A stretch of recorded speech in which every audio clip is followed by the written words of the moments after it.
Hello tout le monde, vous regardez Nightech, c'est Thomas, et on se retrouve pour débriefer cette non-keynote que nous a proposé Apple avec une semaine de nouveautés axées sur le Mac et sur Apple Intelligence. En vrai, ça fait bizarre de pas avoir de keynote, de grands événements Apple avec toutes les nouveautés qui arrivent d'un coup et qu'on peut débriefer, mais franchement, j'ai plutôt apprécié la forme de cette semaine. Avec les nouveautés qui arrivent jour après jour, ça donnait un petit peu de rythme, et t'avais le temps à chaque fois de juste te plonger dans les nouveautés, de vraiment t'intéresser à chaque truc, c'est sympa. Et du coup, pour une fois, j'ai eu le temps de prendre un peu de recul par rapport à toutes les nouveautés qui sont tombées, et que je trouve franchement sympa pour le coup. Toute la gamme de Mac va dans le bon sens et se bonifie très concrètement au-delà d'Apple Intelligence, qui, comme d'habitude, Apple en a remis une couche, quoi. Apple Intelligence, AI. Mais bon, comme d'habitude, il y a eu du bon et du moins bon. Je me suis pris une grosse claque cette semaine dont j'aimerais vraiment qu'on parle. Mais attendez,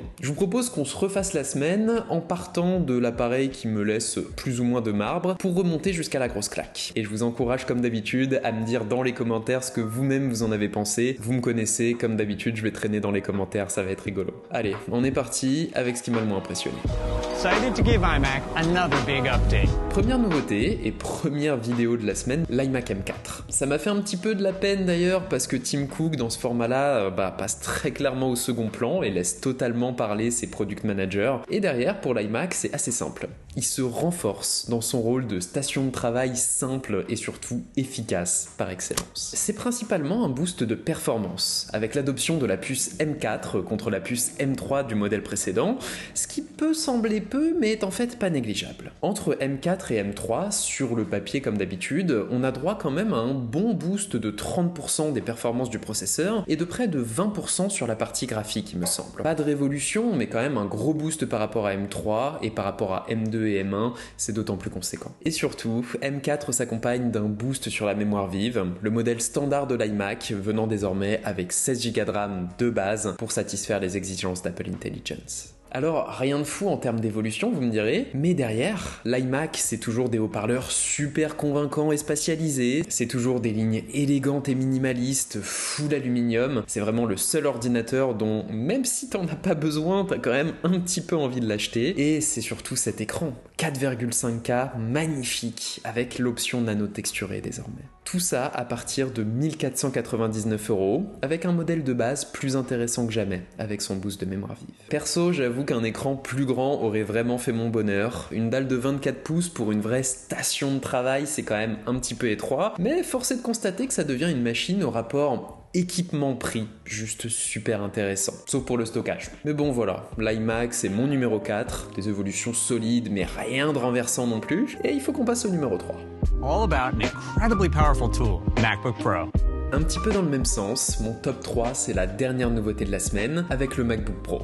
Et ici c'est simple, toute la gamme se muscle. Bon, toujours au rendez-vous avec le MacBook Pro, on a le même design emblématique des MacBook Pro avec les puces Apple, on a les mêmes coloris avec Space Black et Argent. Argent c'est le meilleur, je veux toujours rien savoir. Et on a toujours le même écran, donc pas d'OLED, mais toujours du mini LED, ProMotion, juste ça flatte la rétine, pas vraiment de soucis. La nouveauté, c'est donc ici aussi l'introduction de la puce M4 avec son boost de perf et d'intelligence artificielle, et ses conséquences, notamment sur l'autonomie, où Apple promet une autonomie de jusqu'à 24 heures désormais, là où sur la génération précédente, il me semble que ça tournait plutôt autour de 20 heures. Et en parallèle, c'est le MacBook Pro, on a donc droit également aux puces M4 Pro et M4 Max. Pas grand chose de plus à dire sur ces deux-là comme d'habitude, elles sont plus rapides, c'est toujours le bordel pour les configurer, hein. Il y a différentes versions de la puce M4 Pro, différentes versions de la Max, il faut un peu s'y retrouver. Apparemment, elle s'accompagne d'un gros gain de bande passante mémoire.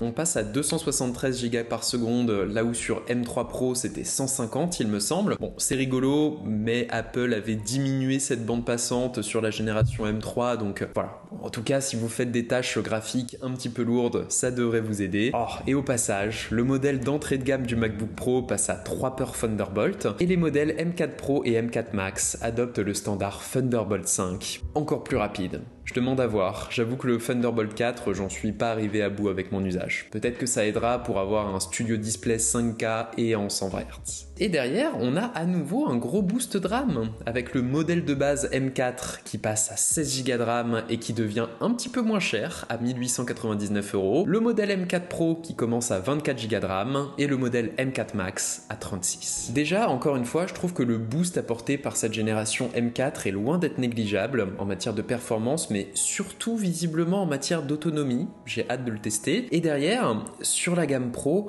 cette évolution en matière de mémoire, elle fait vraiment beaucoup de bien. On a désormais chaque créneau de la gamme Pro qui devient intéressant pour son prix et pour un certain public, et ça fait plaisir. Le MacBook Pro, c'est désormais une gamme totalement cohérente.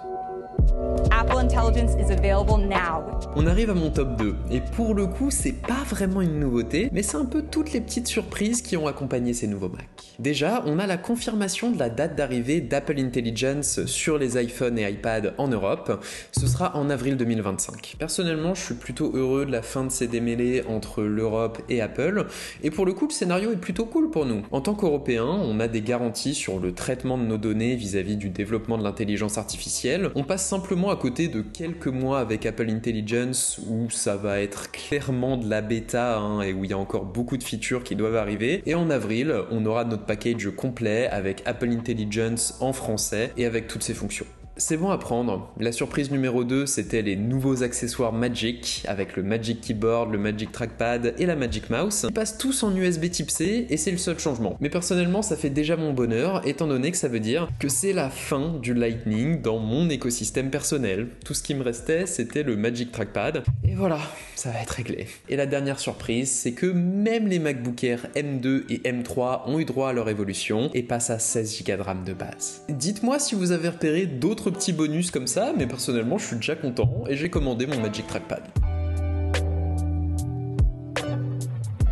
Ok, on peut passer à la claque de cette semaine d'annonces, et pour une fois je pense que personne ne va me sauter dessus dans les commentaires et qu'on va tous être d'accord. Le Mac Mini M4. Autant le Mac Mini M2 c'est une machine que j'avais adorée parce qu'elle était super solide, elle venait avec une puce capable, c'était un bon rapport qualité-prix, mais là vraiment la réinvention du Mac d'entrée de gamme d'Apple dont la forme avait finalement très peu changé depuis son introduction en 2005 il me semble. C'est un truc incroyable. Un tout nouveau design qui met à profit les avancées énergétiques des puces Apple pour proposer un format incroyablement compact. Et c'est pas tout. On a droit à un gain de praticité avec 2 ports USB Type C à l'avant et la prise jack également, ça fait plaisir. 3 ports Thunderbolt à l'arrière. Le tout avec l'arrivée des puces M4 et M4 Pro avec leur gain de performance, évidemment, toujours avec les forces du Mini. Avec la capacité de ce petit boîtier à s'adapter à tous les setups, tous les écrans et à offrir tout le confort de macOS avec un rapport performance-prix indécent. L'entrée de gamme du Mac Mini, c'est désormais 700 €, 579 si vous connaissez un étudiant pas loin de vous, avec 16 Go de mémoire vive de base et une puce M4 complète. Je n'ai rien à reprocher à ce Mini. Bon, je sais qu'il y en a certains qui ont trouvé avec le fait que désormais le bouton d'allumage est situé sous le boîtier, ce qui n'est pas forcément le plus pratique, mais en même temps, un Mac, dans les faits, tu ne l'éteins presque jamais, ou alors simplement tu le redémarres quand il y a un problème depuis l'interface, quoi. Mais bon, admettons, c'est pas parfait, il pourrait être mieux situé. Mais bon, à part ça, il y a les 256 Go de stockage de base qui sont un peu limités, mais vraiment, c'est tout, quoi. À part ça, en termes de prix, en termes de performance, d'équipement, de design, je ne vois pas quoi reprocher à ce boîtier. C'est une porte d'entrée formidable dans macOS. Et juste, je me dis qu'avec un petit ordinateur comme ça, à 700 balles, enfin vraiment tout le potentiel créatif que tu peux avoir derrière paraît fou. Et j'ai hâte de tester ça. Bon, sur ce Mac Mini, vous me pardonnerez, c'est vrai que je suis un peu hypé.